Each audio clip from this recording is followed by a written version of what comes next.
Hello friends, welcome to my channel.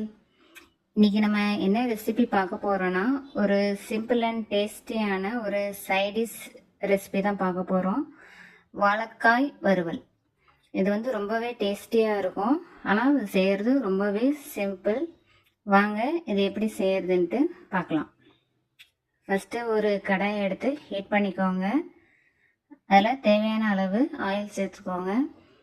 நான் இன்றைக்கி 3 வாழைக்காய் எடுத்து அதை க்யூப்ஸ் ஷேப்பில் கட் பண்ணி தண்ணியில் போட்டு கழுவி எடுத்து வச்சுருக்கேன்.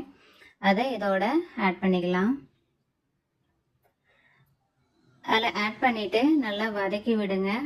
ஃபஸ்ட்டு ஆட் பண்ணதும் அடிப்பிடிச்ச மாதிரி இருக்கும். அதுக்கப்புறம் நல்லா மீடியம் ஃப்ளேமில் வச்சு நல்லா வேக விடுங்க. நல்லா ஃப்ரை ஆனதும் நமக்கு இந்த மாதிரி ஸ்டேஜில் தான் இருக்கும். இப்போது இதுக்கு தேவையான அளவு உப்பு ஆட் பண்ணிக்கோங்க. அடுத்து தேவையான அளவு மஞ்சப்பொடி ஆட் பண்ணிக்கோங்க. நல்லா மிக்ஸ் பண்ணி விடுங்க. அடுப்பு வந்து மீடியம் ஃப்ளேம்லேயே இருக்கிற மாதிரி பார்த்துக்கோங்க. அப்போ தான் நமக்கு அடிப்பிடிக்காது. நல்லா கிளறி விடுங்க.